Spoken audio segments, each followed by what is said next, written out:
El circuito cerrado de televisión, CCTV, es un sistema de videovigilancia que en ocasiones es lo único que impide que un criminal quede en libertad y proporciona el cierre tan necesario a los familiares de las víctimas. Desde la cita de Tinder, que acabó convirtiéndose en la escena de un crimen atroz, hasta una pareja responsable de uno de los crímenes más repugnantes jamás cometidos. Estos son los 6 casos más perturbadores resueltos, gracias a cámaras de CCTV. Grace Amy Rose. Mylene nació el 2 de diciembre de 1996 en Wickford, Essex, en el Reino Unido. En diciembre de 2018 habría cumplido 22 años, pero ocurrió algo desafortunado que cambió por completo la trayectoria de esta joven prometedora. Grace tenía toda la vida por delante. Era la hija menor de sus padres, David y Gillian Mylene. Era simpática y extrovertida y le encantaban la música y el hockey. Acababa de graduarse en Publicidad y Marketing por la Universidad de Lincoln. Antes de lanzarse a la vida profesional, quería ver un poco el mundo y se tomó un año sabático. El 26 de octubre de 2018, Grace partió hacia Perú desde el aeropuerto de Heathrow. Tras pasar unas semanas en Sudamérica, viajó a Nueva Zelanda, donde llegó el 20 de noviembre. Se quedó en la North Island para disfrutar de las vistas y de todo lo que ofrecía. Y 10 días después, llegó a Auckland. Faltaban 2 días para su cumpleaños y quería divertirse todo lo posible. Así que abrió la aplicación Tinder y empezó a deslizar el dedo. Al cabo de un rato, coincidió con un hombre y los dos quedaron en verse el 1 de diciembre. Al día siguiente, le llegaron mensajes de cumpleaños de amigos y familiares. Curiosamente, ninguno de ellos obtuvo respuesta, por lo que comenzaron a llamar a sus 2 teléfonos, pero ninguno se conectaba. Sus cuentas en las redes sociales tampoco habían tenido actividad. La familia de Grace sabía que esto no era normal. Denunciaron su desaparición el 5 de diciembre y su padre viajó a Auckland 2 días después. La policía inició una investigación, centrando sus esfuerzos en las imágenes de las cámaras de CCTV. Afortunadamente, la ciudad está bien cubierta por cámaras. La primera cámara de su hostal la mostraba saliendo, pero no la mostraba regresando. Así que siguieron sus movimientos hasta que llegó a Sky City Auckland, un complejo de entretenimiento y hotel casino situado a pocas cuadras de distancia. A las 5:45 de la tarde, se la vio reuniéndose con el hombre con el que había coincidido en Tinder.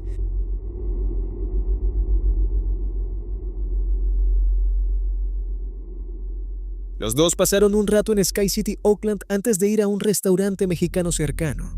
Fueron al Bluestone a tomar unas copas y se marcharon a las 9:40.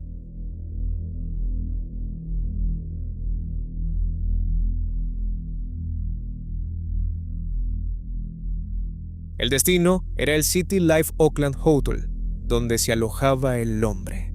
Fue la última vez que se vio a Grace. La policía comenzó a buscar al hombre con el que estaba.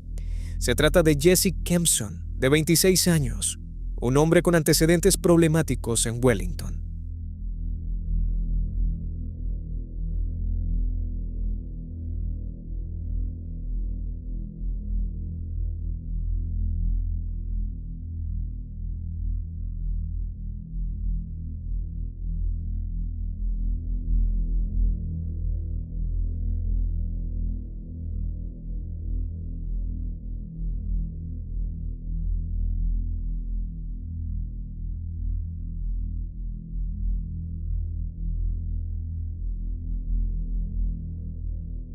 Jesse trabajaba como obrero y camarero. Vivió brevemente en Australia y consiguió un trabajo como vendedor telefónico a su regreso a Nueva Zelanda. Fue despedido el 1 de diciembre de 2018. Las personas que conocían a Jesse dijeron que mentía con frecuencia, lo que fue el motivo por el que lo despidieron de su último trabajo. Cuando lo interrogaron, afirmó que había pasado una buena velada antes de terminar la cita con un abrazo y un beso en la mejilla. Las imágenes de las cámaras de vigilancia mostraron que no fue así. Después de que fueran captados en un ascensor que iba al piso del apartamento de Jesse, Grace nunca más fue vista. Jesse, por su parte, fue captado saliendo y volviendo varias veces antes de su detención.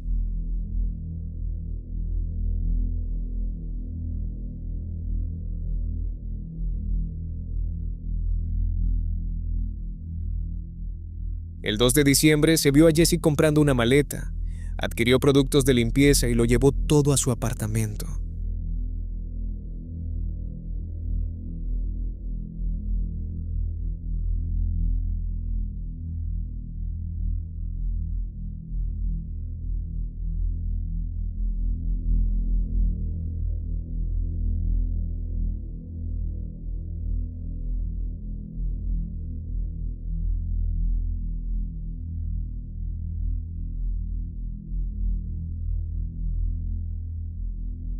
A continuación, visitó una tienda de alquiler de autos.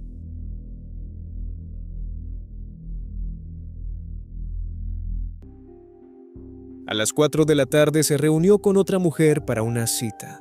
La cita no duró mucho, porque Jesse no dejaba de sacar temas extraños. Jesse habló de que tenía amigos que buscaban su cadáver y mencionó formas de evitar que lo encontraran.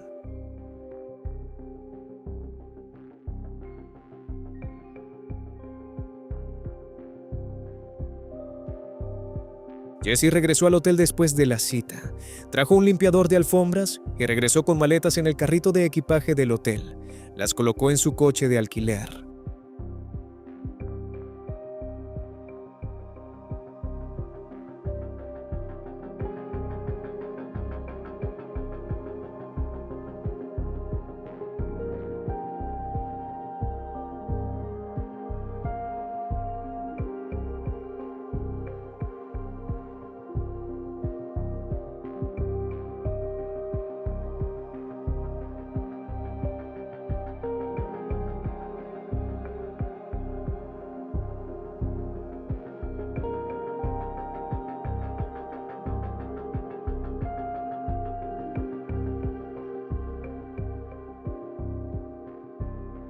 Al día siguiente compró una pala y se fue en el coche.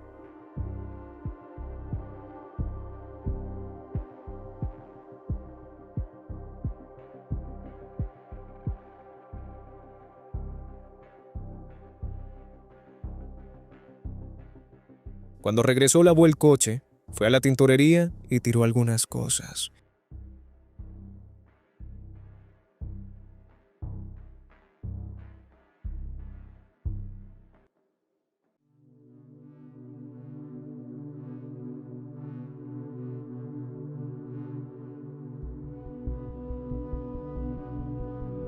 El 5 de diciembre, se le vio moviéndose con una bolsa y tirando otros objetos.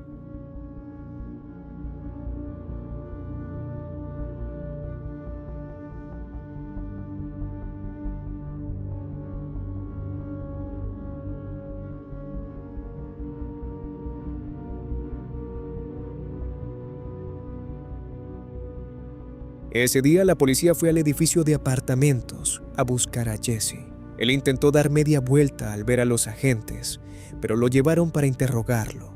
En su apartamento, la policía encontró manchas de sangre. Durante el segundo interrogatorio, Jesse contó otra historia a los interrogadores. Admitió que fueron a su apartamento y tuvieron relaciones sexuales. Dijo que Grace le pidió que la estrangulara. Se quedó dormido en la ducha y la encontró muerta cuando se despertó.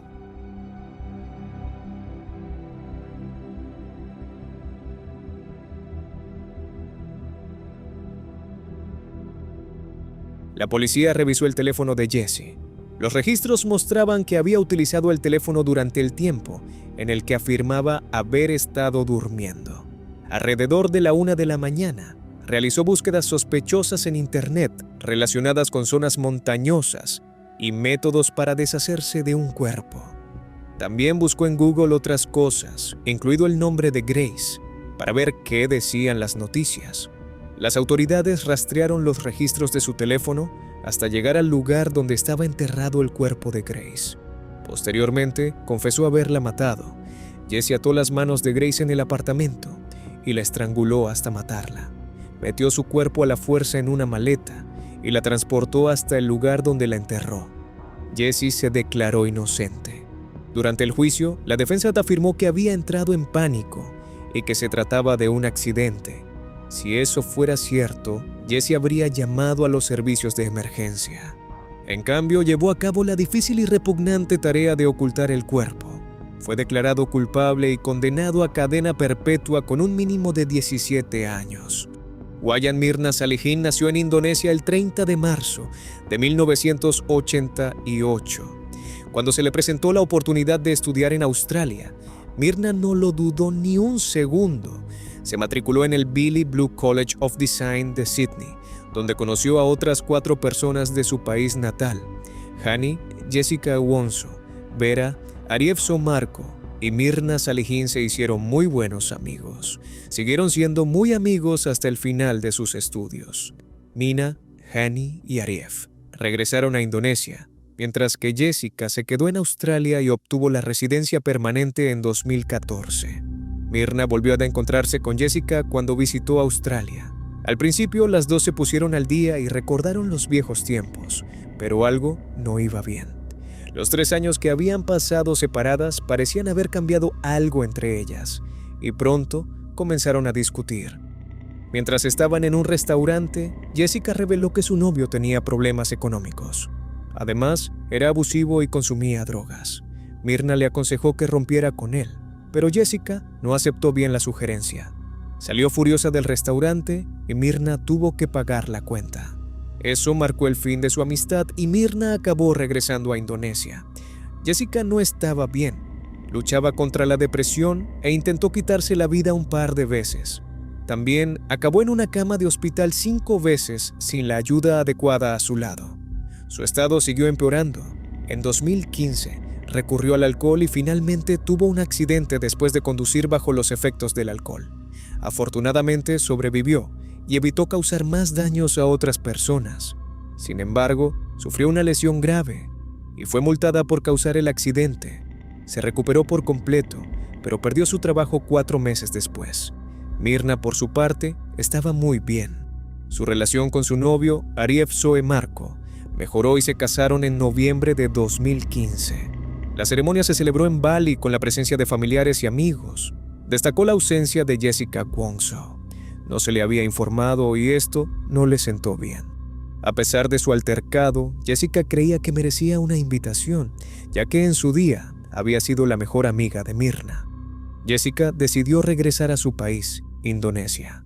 Quizás un cambio de aires le vendría bien, y además era una oportunidad para arreglar su relación con amigos como Mirna. Cuando llegó a Jakarta, se puso en contacto con Mirna y le pidió una reunión. A Mirna le pareció sospechosa esta oferta de paz y se lo contó a su esposo, Arief Somarco. Arief sugirió que acudieran a la cita para tomar un café con una amiga común, Hani. Las 3 acordaron reunirse el 6 de enero de 2016 a las 5 de la tarde en el restaurante Olivier, ubicado en la planta baja de un centro comercial en el corazón de Yakarta. A pesar de que se ofrecieron a pagar sus propias bebidas, Jessica insistió en pagarlas de sus 2 amigas. Las 3 compartían un grupo de WhatsApp en el que Mirna había expresado anteriormente su amor por el café helado vietnamita.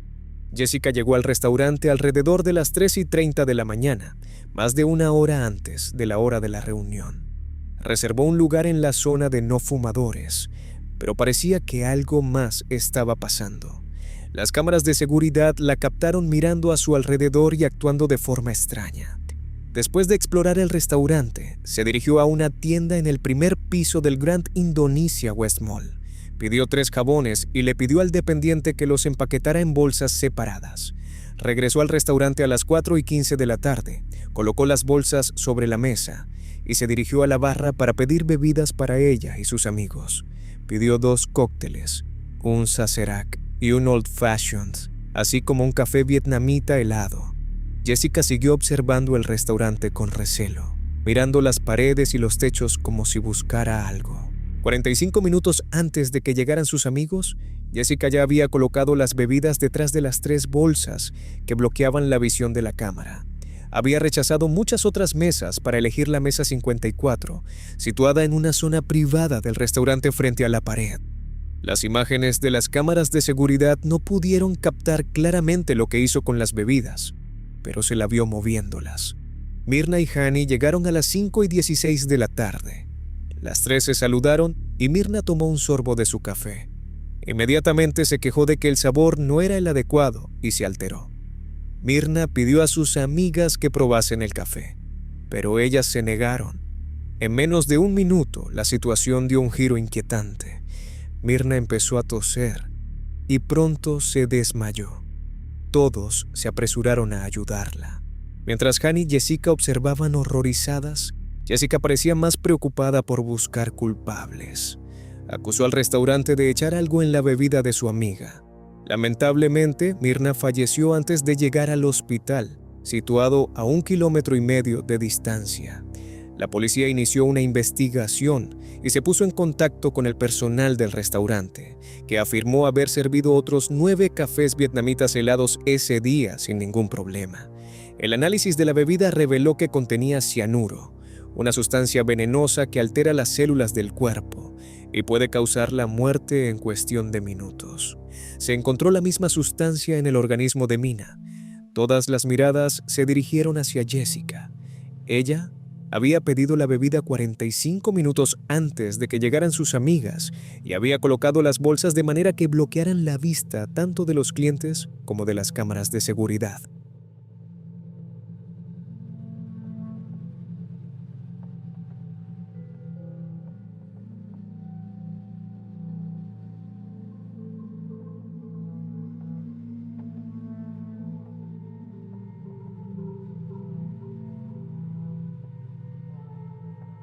También fue la primera en acusar a otros de manipular la bebida antes de que surgieran tales sospechas. ¿Coincidencia? La policía no lo creyó así. Arrestaron a Jessica el 30 de enero de 2016. Los testimonios de los antiguos compañeros de trabajo y del exnovio de Jessica, así como sus antecedentes con la policía australiana, la implicaron aún más. Fue declarada culpable del asesinato de Myrna en octubre de 2016 y condenada a 20 años de prisión. Era el Día de las Madres, el 9 de mayo de 2021.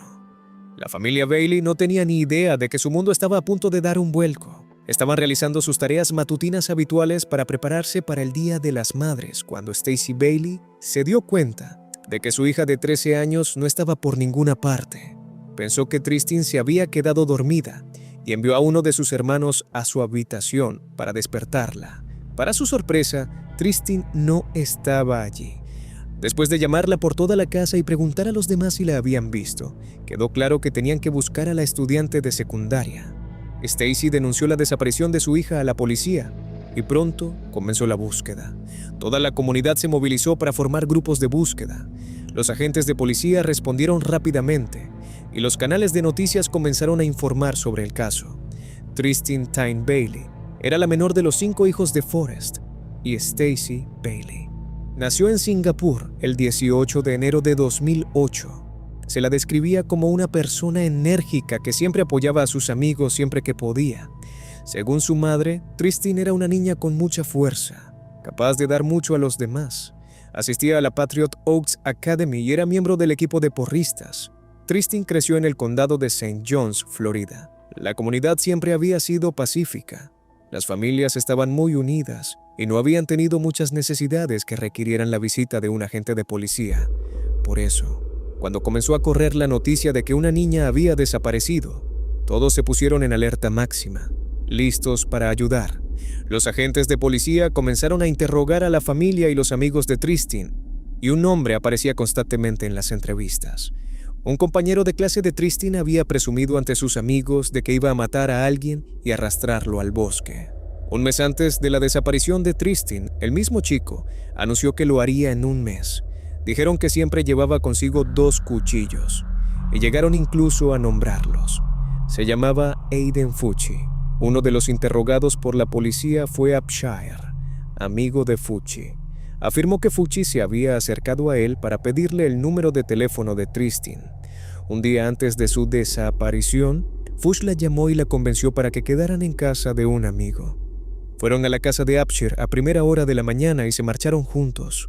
Cuando la policía le preguntó a Fucci qué había pasado, él confirmó que había estado en casa de Upshire con Tristin y que se habían marchado alrededor de la 1:10 de la mañana. Luego, les dijo que había caminado con Tristin durante un rato por North Durbin Parkway antes de que los dos se separaran. Declaró que había llegado a casa a las 3:30 de la mañana, más de 2 horas después de que salieran de casa de su amigo. La distancia entre las dos casas era de solo 30 minutos a pie. ¿Por qué necesitó Fucci 1 hora y media más? ¿Y dónde había estado? Fucci dijo que necesitaba aclarar sus ideas y que había caminado un rato. Sus respuestas no eran convincentes, pero la policía necesitaba más pruebas para detenerlo. Fucci fue colocado en la parte trasera de un vehículo policial a la espera de ser trasladado. Fue entonces cuando sacó su teléfono y se conectó a las redes sociales. Se tomó varias fotos y las publicó en las redes sociales. Hola chicos, ¿alguien ha visto a Tristin últimamente? También publicó un video. Fun in a fucking cop car. Yep. Tristan. What's up, guys? Yeah. Tristan, if you fucking walk out the damn... When you see this in a month. Mientras tanto, los agentes de policía comenzaron a revisar las imágenes de las cámaras de vigilancia de la zona. A la 1:45 de esa madrugada, una cámara de CCTV captó a Tristin y Fucci caminando juntos por Saddlestone Drive. Unos minutos más tarde, la misma cámara captó a Fucci corriendo en dirección contraria. Esta vez no se vio a Tristin, y Fucci llevaba consigo sus zapatos blancos.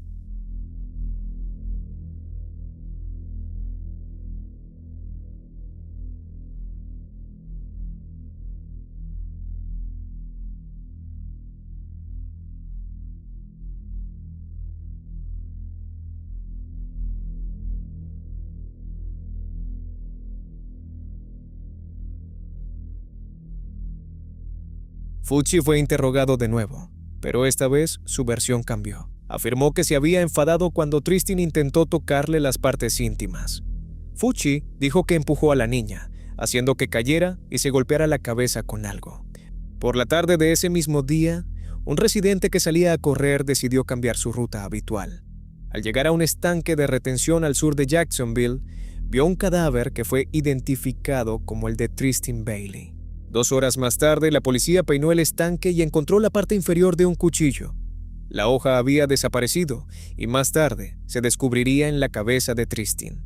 El análisis forense reveló más noticias espantosas. Mostró que Tristin había recibido 114 puñaladas. Al parecer, habrían sido más si la hoja no se hubiera quedado clavada en su cuero cabelludo. 49 de sus heridas se clasificaron como defensivas, lo que significaba que eran el resultado de una lucha con el agresor. Las palabras karma y una cara sonriente estaban inscritas en ambos tobillos. Cuando la policía registró la habitación de Fucci, encontró una funda que coincidía con el arma homicida. Como era de esperar, se trataba del mismo cuchillo que se había visto en poder de Fucci. También encontraron ropa manchada de sangre. Parte de la ropa había sido lavada por la madre de Fucci, Crystal Smith, después de que la policía lo llamara para interrogarlo. También se la pudo oír decirle a su hijo que se mantuviera firme en su versión. Fucci fue arrestado el 10 de mayo y acusado de homicidio en segundo grado, que 15 días después se elevó a homicidio en primer grado. Su madre también fue arrestada por manipulación de pruebas y condenada a 30 días de cárcel. Durante una de las audiencias previas al juicio, se pudo ver a Aiden Fucci actuando de forma extraña mientras participaba en la audiencia a través de Zoom. Parecía aturdido, mirando constantemente a su alrededor y balanceando su silla. También murmuró algunas palabras, entre ellas, «Los demonios se llevan mi alma». ¿Dónde estoy? ¿Qué está pasando? ¿Cómo? I don't hate you demons. I don't let you demons take my soul. You demons want to take my soul away. I don't let you demons steal my soul. I don't know what's going on. What? I see you first. What's going on? What we got going on? Why am I here? I just want to talk to my mom and dad. What's going on? What's going on? What's going on? El 6 de febrero de 2023, Fucci se declaró culpable de asesinato en primer grado. Admitió el homicidio y se disculpó con la familia de Tristin. Fue condenado a cadena perpetua con una pena mínima de 25 años. Matthew Trusler nació el 11 de enero de 1994.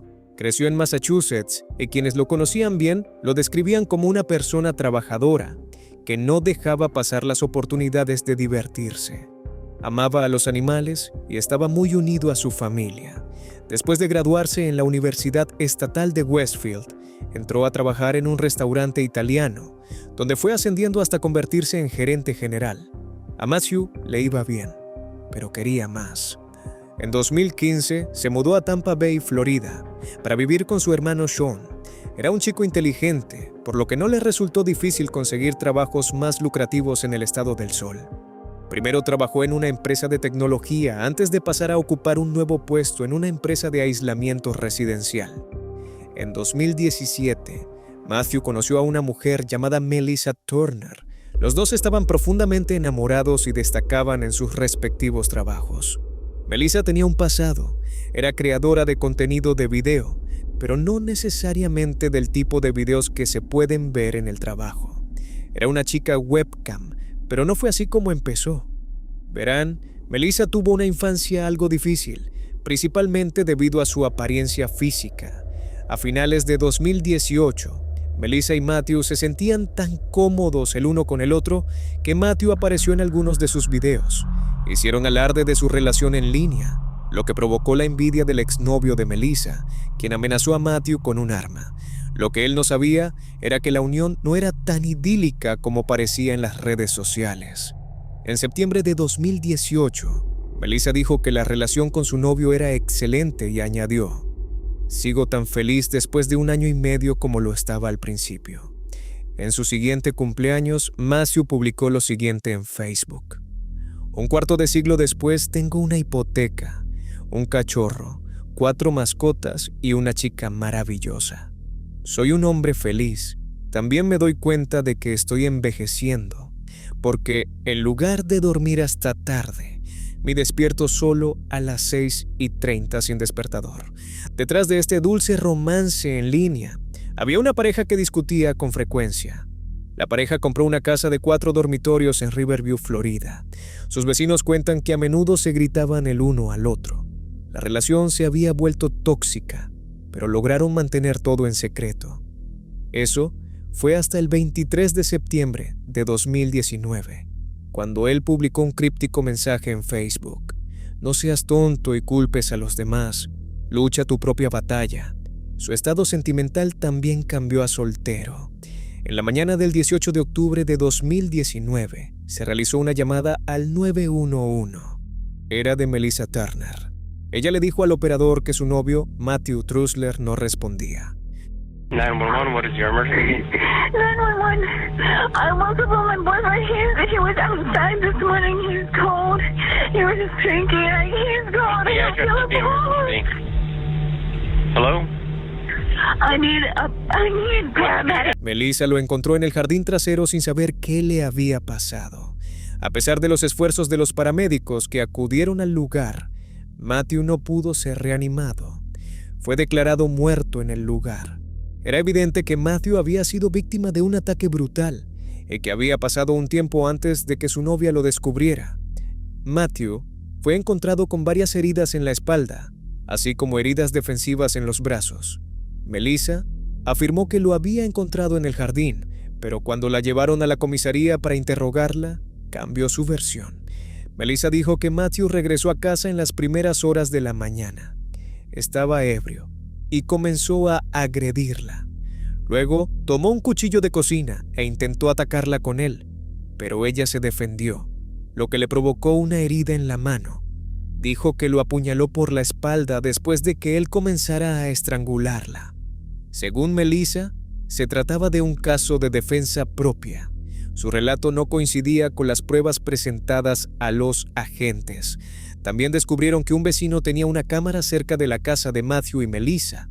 Aunque la valla impedía que la cámara filmara lo que había sucedido, captó el audio de la casa. Entre las 4:32 y las 4:45 de la madrugada se escucharon varios ruidos procedentes de su altercado. La policía escuchó el ruido de cristales rompiéndose. Se escuchó a Melissa decir varias veces: "Te odio y púdrete".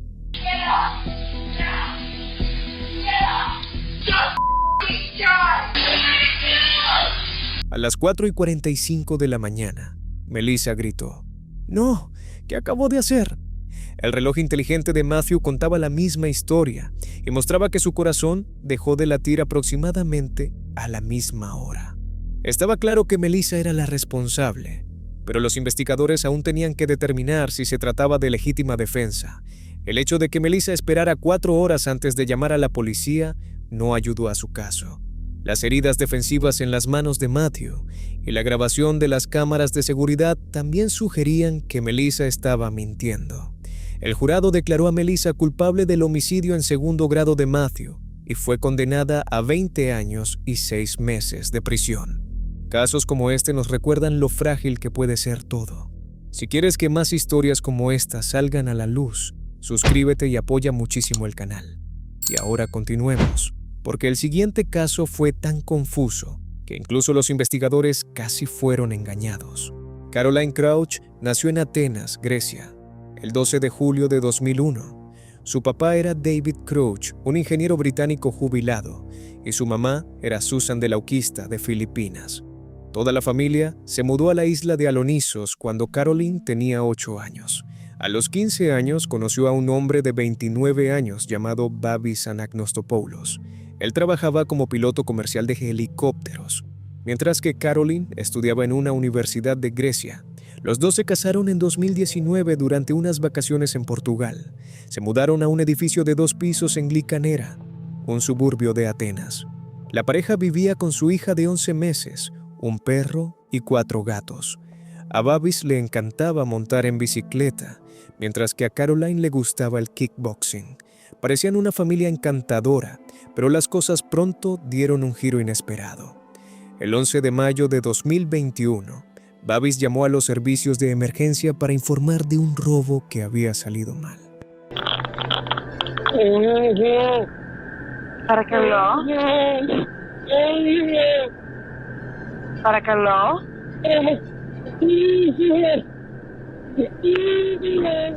La policía llegó y encontró a Babis atado a una silla. Caroline fue hallada sin vida en la cama, con su hija Lydia a su lado. Babis les informó de que 4 hombres habían entrado en su casa a través de la ventana del sótano. Torturaron a Babis, le vendaron los ojos y lo ataron a una silla. Caroline también fue torturada, pero intentó luchar contra los hombres que la mataron. Babis y Caroline guardaban algo de dinero en efectivo en casa, porque tenían pensado comprar un terreno para construir la casa de sus sueños. Los ladrones se llevaron todo el dinero y una cantidad considerable de joyas. También mataron a la perra de la familia, Roxy. Babis consiguió arrastrarse hasta el teléfono para llamar a la policía. Les dijo que el agresor hablaba un griego entrecortado. Rápidamente, se pusieron a trabajar en la búsqueda de los autores, anunciando una recompensa de 300,000 euros. El primer sospechoso fue capturado una semana después. Un hombre de 43 años de Georgia fue detenido cuando intentaba entrar en Bulgaria con un pasaporte falso. Se le acusaba de haber cometido un robo similar junto con otras 4 personas en una casa cercana a la de Caroline. Sin embargo, en este caso, no hubo ningún asesinato. La policía también anunció que buscaba a un hombre albanés. A pesar de los días de interrogatorios, los detenidos no parecían saber nada sobre el asesinato. La policía sabía que tenía que buscar en otra parte, así que se dirigió a la cámara de CCTV de la casa de Babis y Caroline. Curiosamente, no estaba activa el día del incidente. Alrededor de la 1 de la mañana de ese día, la cámara de CCTV captó a Babis con su hija. Sin embargo, horas antes del ataque, se había retirado la tarjeta de memoria. Esta información sobre la cámara de CCTV sugería que se trataba de un acto delictivo. Además, el análisis forense no reveló nada en la casa ni en Caroline. La policía comenzó a sospechar, por lo que investigó más a fondo y encontró el diario de Caroline. El diario revelaba que la pareja tenía problemas en su matrimonio. Ya no dormían juntos y Caroline planeaba marcharse. La entrada del 31 de diciembre de 2019 decía: volví a discutir con Babis, esta vez mucho. Le pegué, le insulté y él rompió la puerta. Lo único que quería era que me preguntara si estaba bien cuando me despertara. Estoy pensando en irme con mi hermana. No sé si podré seguir con Babis. Le quiero tanto que no puedo dejarle, aunque esta relación me esté haciendo daño. Cuando la policía investigó más a fondo, encontró más pruebas incriminatorias contra Babis. La pareja había estado peleando por la custodia de su hija. El día del incidente, el reloj inteligente de Caroline mostró que ella había estado durmiendo alrededor de las 4 de la mañana. Su pulso se disparó poco después y se detuvo por completo. Fue 20 minutos antes de la hora que Babis mencionó a la policía.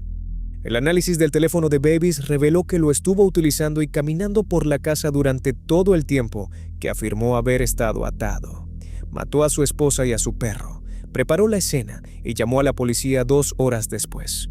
Un mes después de su muerte, el esposo de Caroline y su familia estaban en su funeral cuando apareció la policía. Le dijeron a Babis que estaba arrestado y se lo llevaron. Durante el interrogatorio, confesó a la policía que su discusión se había vuelto física. Dijo que perdió los estribos después de que Caroline lo empujara y le diera un puñetazo. Entonces, asfixió a Caroline con una almohada durante 5 minutos. Fue acusado de asesinato, maltrato animal, denuncia falsa y falso testimonio. Fue declarado culpable de todos los cargos y condenado a cadena perpetua, con penas adicionales por los demás delitos. Cash y su hermano Carter eran los hijos gemelos de Trevor Gernon y Melinda Seagroves. Nacieron en Houston, Texas, el 12 de septiembre de 2016. Toda la familia vivió en Houston durante un tiempo, antes de que los gemelos se mudaran a Dallas, Texas, con su papá. A Cash y Carter les encantaban los videojuegos y los superhéroes, como a la mayoría de los niños de su edad. Tras la separación de sus padres, el padre obtuvo la custodia total de los gemelos. Su padre comenzó a salir con una nueva novia, Monica Sherrod, que posteriormente se mudó con ellos. La mujer, de 35 años, era madre soltera de 4 hijos. Trevor confiaba en ella para que cuidara de los niños. Esto se debía a que Trevor estaba teniendo problemas con las autoridades. En 2018, fue encarcelado durante 68 días. El castigo fue por agredir a su papá después de una discusión sobre una transacción con tarjeta de crédito. En noviembre de 2020 lo detuvieron por posesión de drogas. La acusación por este delito se presentó en marzo del año siguiente, pero Trevor no quiso someterse a las autoridades. No se presentó en el tribunal en la fecha prevista, lo que le supuso la pérdida de su fianza de $10,000 y la emisión de una orden de arresto. En lugar de presentarse en la comisaría, Trevor decidió huir a Houston, dejando a sus gemelos con su novia, Mónica. Cash y Carter, de 4 años, se marchaban ahora con Mónica y sus 4 hijos: Cameron, de 18 años, Emily, de 16, Matthew, de 15, y Landon, de 14. La casa tenía 6 dormitorios, por lo que había espacio para todos. El 15 de mayo de 2021 ocurrió lo impensable. Los gemelos habían estado en su habitación hasta las 10 de la mañana y Mónica dijo que supuso que estaban dormidos. Cuando fue a ver cómo estaban, Carter era el único que estaba dentro. Le dijo a su madrastra que Cash había salido. Mónica y sus hijos biológicos buscaron por todo el vecindario mientras llamaban a Cash, pero no lo encontraron por ninguna parte. Al no encontrar a Cash, llamó al 911 para denunciar su desaparición.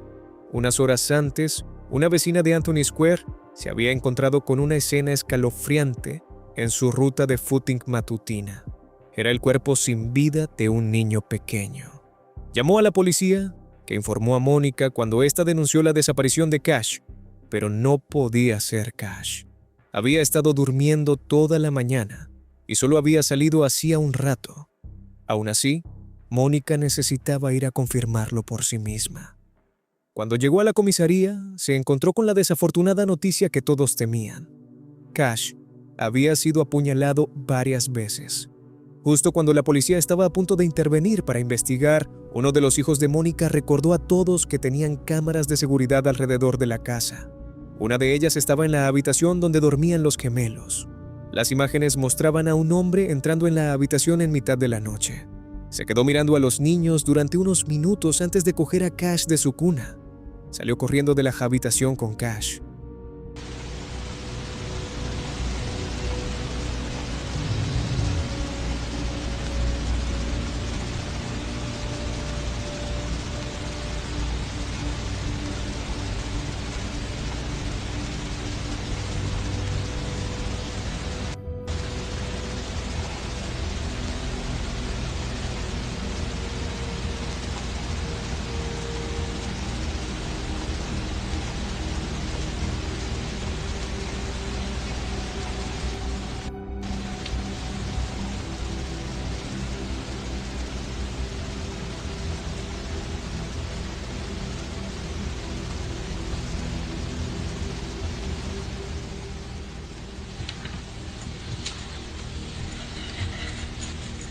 El hombre regresó a la habitación a las 7:30 de la mañana. Miró a Carter durante unos minutos y estaba a punto de llevárselo, pero oyó un ruido y salió corriendo. Siguió mirando a Carter mientras se alejaba. Afortunadamente, la policía no tuvo que buscarlo porque Mónica lo reconoció inmediatamente.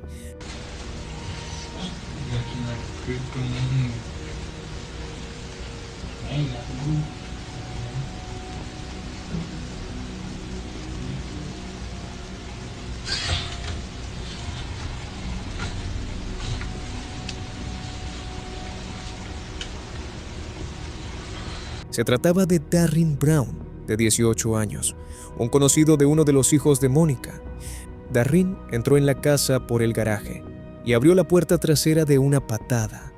2 días antes del incidente, Darren había estado en la casa cuando Mónica no estaba.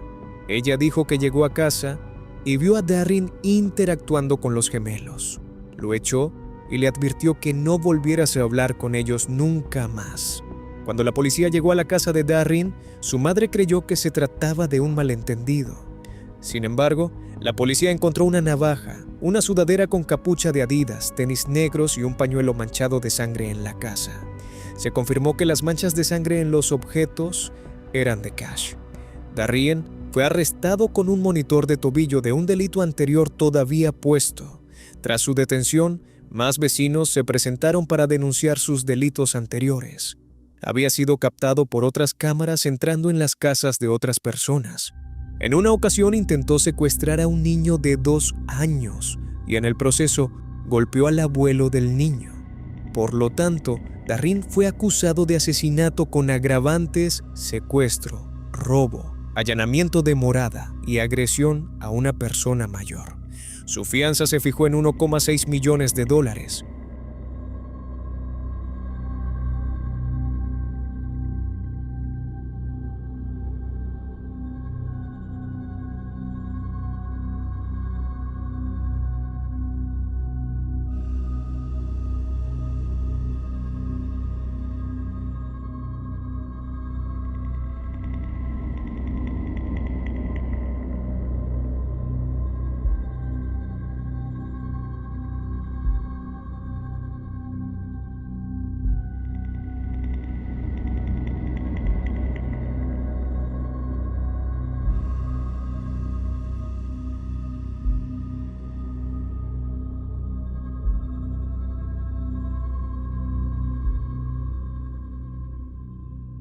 La madre y el abogado de Darren alegaron que tenía problemas de salud mental y él mencionó que oía voces en su cabeza.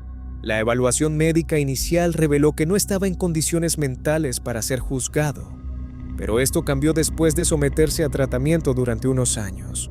En octubre de 2025 se declaró culpable del asesinato de Cash, tras conseguir un acuerdo con la fiscalía que le ayudó a evitar la pena de muerte. Darren fue condenado a cadena perpetua.